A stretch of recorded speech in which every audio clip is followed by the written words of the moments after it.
Hello everyone, स्वागत है आप सभी का इंग्लिश क्लास में। मैं हूं भूमिका चौहान और आज की क्लास के अंदर हम करेंगे द एनिमी चैप्टर की कंप्लीट समरी और साथ ही साथ वैल्यू बेस्ड क्वेश्चन। तो स्टार्ट करते हैं आज का हमारा ये जो चैप्टर है। आप मुझे कमेंट सेक्शन में जरूर बताइएगा कि आपका कोई दुश्मन है या नहीं है और आप उसके साथ क्या करना चाहते हैं। मतलब कुछ तो मन करता होगा ना अपने दुश्मन का बिगाड़ने का, करता है या नहीं करता है। आज के इस चैप्टर में भी एक ऐसे ही दुश्मन की बात होगी, लेकिन यहां पर हमारा जो मेन कैरेक्टर है डॉक्टर सदाव, उनका जो दुश्मन है वो एक्चुअली अमेरिका और जापान के बीच में वॉर चल रहा है। तो यार जापान का कोई अगर बंदा आएगा, सोल्जर इधर आएगा तो हमें तो वो हमारा दुश्मन ही लगेगा। अमेरिका वालों को, मतलब हमें नहीं, अमेरिका वालों को तो वो उसका दुश्मन ही लगेगा।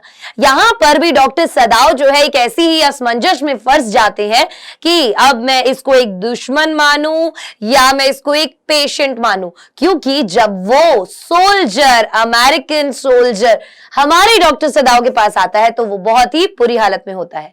आइए देखते हैं डॉक्टर सदाव ने उसके साथ क्या किया, उसको ट्रीट किया या उसको मरने के लिए छोड़ दिया, और क्या जो भी उन्होंने किया वो सही था या गलत था, आपकी नजरों में भी जरूर बताना। स्टार्ट करते हैं। The enemy tells the story of a Japanese doctor who hates Americans. एक जापानीज डॉक्टर की है जो अमेरिकन्स को नफरत करते हैं बिकॉज ऑफ हिज पैट्रियटिज्म, अपनी देशभक्ति की वजह से, क्योंकि अमेरिका और जापान के बीच में उस समय वॉर चल रहा था। One day, an American prisoner of war is washed ashore in front of a Japanese doctor's house. अब ये जो जापानीज डॉक्टर है ना, ये हमारे मेन कैरेक्टर है डॉक्टर सदाव। तो एक दिन क्या हुआ, एक अमेरिकन प्रिजनर ऑफ वॉर जो है, मतलब कि वॉर का कोई एक सोल्जर होगा, ठीक है, जो अपने देश के लिए लड़ रहा होगा, जापान वालों ने उसे कैद कर लिया होगा और वो वहां से भाग गया। तो क्योंकि हमारे डॉक्टर सदाव का जो घर था वो बिल्कुल एक किनारे के ऊपर था, सामने पूरा समुद्र था, तो वहां पर वो बहकर आ जाता है। The soldier is wounded and has evidently escaped from prison. पूरी तरीके से वो सोल्जर wounded as in घायल था और साफ पता चल रहा था कि ये भागा है। Doctor Sadao's house was a solitary house on the seashore. तो समुद्र के किनारे पर एक लौता अकेला घर था डॉक्टर सदाव का, एंड डॉक्टर सदाव एंड हैना ran to help. हैना कौन है? डॉक्टर सदाव की बीवी है। डॉक्टर सदाव के जो फादर साहब थे वो डॉक्टर सदाव को बहुत अच्छी एजुकेशन देना चाहते थे, उसी के लिए उन्होंने उसे आगे की पढ़ाई के लिए अमेरिका भेजा था, जहां पर वो हैना से मिले थे। और उन्होंने हैना से तब तक शादी नहीं की जब तक उन्होंने अपनी पढ़ाई कंप्लीट नहीं कर ली, तब जब तक उन्हें ये नहीं कंफर्म हो गया कि ये जापानी है, और जब तक उन्होंने अपने फादर साहब से पूछ नहीं लिया। The American sailor was bleeding. अब हमारा ये जो सोल्जर था ये काफी खून में था। They thought of throwing him back into the sea. दोनों ने सोचा हमें क्या करना चाहिए, हमें इसको ट्रीट करना चाहिए या हमें इसे वापस से समुद्र में फेंक देना चाहिए। But they could not do so. लेकिन वो ऐसा नहीं कर पाए। एक होता है ना मन में इंसानियत, तो हर एक इंसान की होती है। Doctor सदाव carried him home. Doctor सदाव उसे अपने घर के अंदर लेकर आते हैं जैसे तैसे करके। Hannah washes the soldier as Yumi the servant refused to do so. अब जब वो उन्हें अपने घर में लाते हैं तो उनके जो फादर साहब का कमरा होता है उसके अंदर वो उसे लेकर जाते हैं, जो कि प्रॉपर जापानीज स्टाइल का होता है। उनके घर के जो सर्वेंट्स थे उसमें एक यूमी थी। यूमी कौन थी? जो डॉक्टर सदाव और हैना के बच्चों को संभाला करती थी।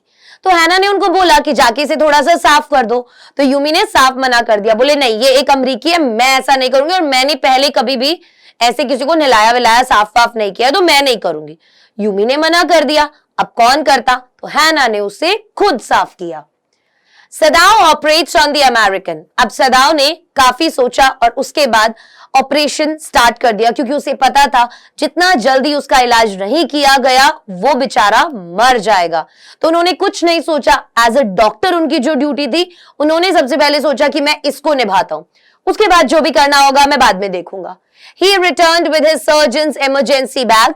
वो कमरे से गया, अपना सारा बैग वगैरह इकट्ठा किया, जो भी उसको इंस्ट्रूमेंट्स चाहिए थे, जो भी उसको अपने चीजें चाहिए थी ऑपरेट करने के लिए, वो सब कुछ इकट्ठा करके लेकर आया। He turned over the wounded soldier who lays unconscious. उसने पलटा सोल्जर को, ठीक है, और वो सोल्जर क्या था? अनकॉन्शियस, मतलब बिल्कुल बेहोशी की हालत में था। He washed his back and asked Hannah to help him. उसकी कमर उसने पूरे तरीके से साफ की क्योंकि हैना से नहीं हो पाया था, तो उसने उसको पूरा साफ किया, बोला हैना को उसकी मदद करने के लिए, and he wanted her to give the patient the anaesthetic. अभी ऐसे अगर ऑपरेट करते तो बहुत ज्यादा दर्द होता, तो उसने क्या कहा कि देखो तुम्हें एक काम करना होगा, हमें इसे एनेस्थीसिया देना होगा जिसकी वजह से ये बेहोश हो जाएगा, कि इसे अपन जो भी कुछ करेंगे ना तो फिर दर्द नहीं होगा। ठीक है, तो अभी हैना बहुत डर रही थी, उसने कभी ऐसा किया नहीं था पहले, राइट, और उसकी हालत भी देख के बहुत ज्यादा घबरा रही थी वो, और वो सोच रही थी कि यार क्या सच में इन लोगों के साथ बहुत ज्यादा बुरा व्यवहार होता है, बहुत ज्यादा बुरा बिहेवियर होता है, समझ रहे हो। Hannah had never seen an operation and she felt like vomiting. अब हैना ने आज से पहले कभी भी कोई ऑपरेशन नहीं देखा था, तो जैसे ही वो देखती है बहुत ज्यादा खून वगैरह और वो चीर फाड़ वगैरह, तो उसको बिल्कुल उल्टी जैसा होता है और वो बाहर चली जाती है कमरे से, जिसपे डॉक्टर सदाओ को बहुत बुरा लगता है। ठीक है, उन्हें लगता है कि देखो मैं यहाँ पर इसको ऑपरेट कर रहा हूँ, मेरी बीवी बाहर उल्टी कर रही है, मैं उसके पास नहीं जा पा रहा हूँ। दोनों में बहुत प्यार था, बहुत। Sadao saw the bullet in the wound. अब सदाओ जब भी ऑपरेशन वगैरह करते थे ना, जब भी अपना काम वगैरह करते थे, बहुत सीरियस हो जाते थे वो अपने काम को लेके। ठीक है, फिर उन्हें आसपास कुछ नहीं दिखाई देता था, कुछ सुनाई भी नहीं देता था। अब जैसे ही जब वो उसको ऑपरेट कर रहे थे तो उन्हें दिखाई दिया अरे गोली लगी हुई है इसको अंदर। ठीक है, Hana observe that there were red scars on the soldier's neck and realise that he had been tortured. और जब हैना उसको एनेस्थीसिया दे रही होती है, ठीक है, तो वो देखती है उसके नेक के यहाँ पे ना बहुत सारे जख्म होते हैं, बहुत सारे घाव होते हैं, और वो सोचती है कि यार इसको कितना ज्यादा टॉर्चर किया गया होगा, right. सदाव remove the bullet from the wound and declared that American would survive. तो सदाव ने पूरा ऑपरेशन वगैरह किया, वहां से वो गोली वगैरह निकाली और बोला कि यार अब ये ठीक हो जाएगा। ठीक है, अब इसकी जान को कोई भी खतरा नहीं है, अब वो खतरे से बाहर है। अब फाइनली हमें सोचने वाली बात यह है कि आखिरकार अब क्या किया होगा। अब क्या उसको हवाले कर दिया होगा पुलिस के, या उसको भागा दिया होगा, या मतलब क्या किया होगा, सोचने वाली बात है ना, क्योंकि इन्हें भी तो डर लग रहा था ना कहीं हमारे ऊपर ही कोई अटैक ना कर दे, समझे। सदाओ एंड हैना लुक आफ्टर द अमेरिकन। सदाओ और हैना ने अमेरिकन की पूरी सेवा वगैरह की ताकि वो धीरे धीरे करके रिकवर कर जाए। But the servants were becoming restless. लेकिन उसके घर में जो सर्वेंट्स थे ना, वो बहुत ज्यादा गुस्सा हो गए थे। वो साफ बोल रहे थे कि डॉक्टर सदाओ को ऐसा नहीं करना चाहिए, ये गलत है। जब मतलब भगवान खुद चाहते हैं, ठीक है, कि वो मर जाए, उसको पानी में मरने के लिए छोड़ दिया गया, तो आप उसको अपने घर पर क्यों लेकर आए? आप लोगों ने क्यों उसकी मदद की? आपको उसे पानी में वापस फेंक देना चाहिए था।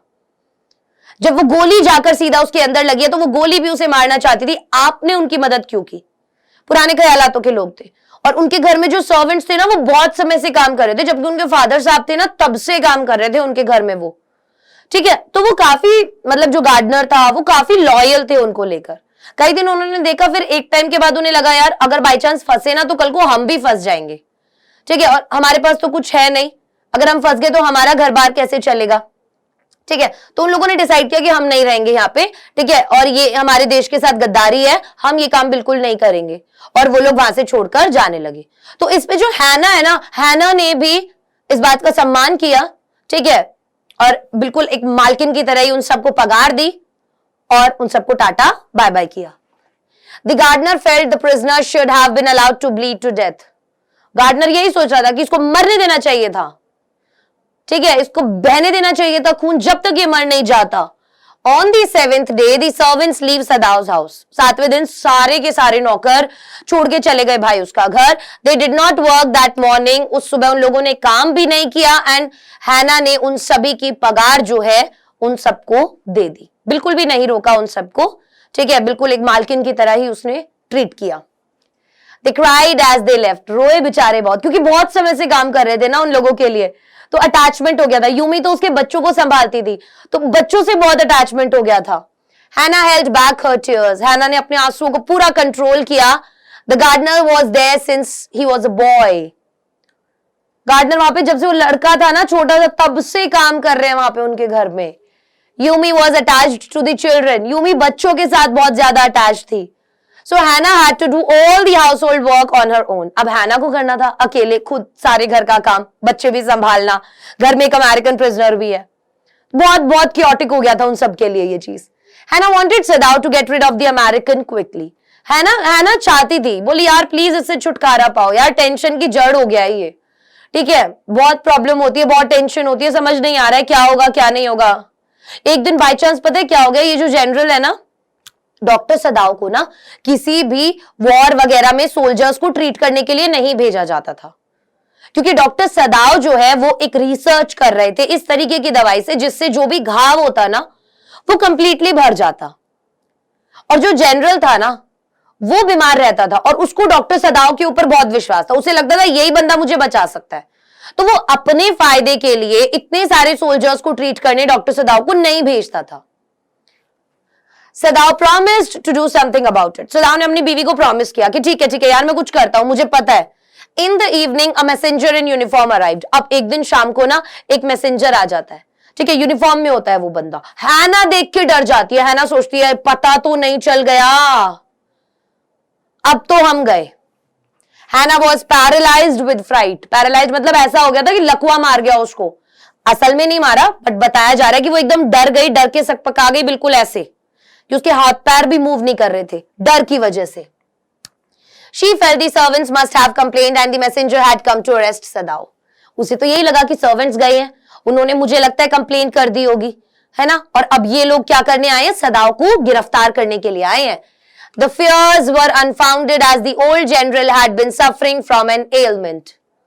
अब यहां पर जो डर था किसका, हमारी हैना का, वो गलत निकला, क्योंकि यहां पर हमारे जो ओल्ड जनरल थे उनको कोई एक बीमारी हो गई थी जिसकी वजह से उसको बुलाया था कि भाई आपको आना पड़ेगा, जनरल की तबीयत खराब है। सदाव had been treating him and the general was in pain and had sent for him। सदाव हम उनको ट्रीटमेंट दे रहे थे काफी लंबे समय से, ठीक है, और जनरल जो है वो अभी दर्द में था, इसीलिए उनको बुलाया गया था कि भाई आओ जनरल को देख के जाओ क्या प्रॉब्लम है, ठीक करके जाओ, है ना भाई, जनरल जी को। The general trusted सदाव। जनरल जो थे बहुत विश्वास करते थे सदाव पे, and he knew he might need to be operated upon. और उसे पता था यार मेरा ऑपरेशन ना कभी भी करना पड़ सकता है, समझे। So that is why Sadao was not sent away with the troops. इसीलिए उनको ट्रूप्स के साथ नहीं भेजा जाता था, जहां पर वॉर वगैरह हो रहा है वहां पर नहीं भेजा जाता था। सदाव told the general about the American. तो सदाव ने क्या किया, फाइनली जनरल को बता दिया कि मेरे पास ऐसे ऐसे एक अमेरिकी प्रिजनर जो है वो आ गया। एक तरफ डॉक्टर होने का धर्म भी निभा दिया, एक तरफ देशभक्त होने का धर्म भी निभा दिया। The general replied that सदाव was indispensable and could not be arrested. तो जनरल ने बोला भाई तेरे को तो मैं अरेस्ट नहीं करवा सकता, तेरे को तो कुछ भी नहीं किया जा सकता, है ना, तेरे को तो मैं नौकरी से भी नहीं निकाल सकता, सस्पेंड भी नहीं कर सकता, तेरे को तो मैं कुछ भी नहीं कर सकता, क्योंकि तेरी तो मुझे जरूरत है, सेल्फिश है वो यहाँ पे।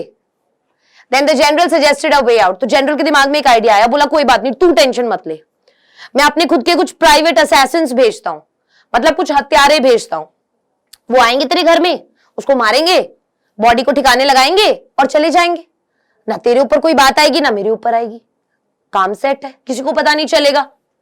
He would send 2 of his private assassins to his house। बोले 2 हत्यारे भेजूंगा अपने खुद के प्राइवेट, किसी को पता नहीं चलेगा, उस अमेरिकन को मारने के लिए चुपचाप, और बॉडी भी हटा देंगे वहां से। सदाव ने बोला ठीक है, ओके, कोई दिक्कत नहीं है मुझे इस प्लान के अंदर। Sadao waited for 3 nights, no assassins arrived. Sadao ने 3 रात इंतजार किया, सो भी नहीं पाया वो इस चक्कर में। बेचारा रात को जाता देखता, उसे लगता हाँ अब आ गए होंगे, थोड़ी भी आवाज होती तो उसे यही लगता था वो आ गए होंगे उसे मारने के लिए। अभी 3 रात ऐसे बीत गई, वो नहीं आया। अब डॉक्टर सदाव ने यहां पर क्या कर लिया, दिमाग बना लिया अपना। डॉक्टर ने सोचा नहीं यार चल छोड़, अब मैंने तो अपना धर्म निभा दिया।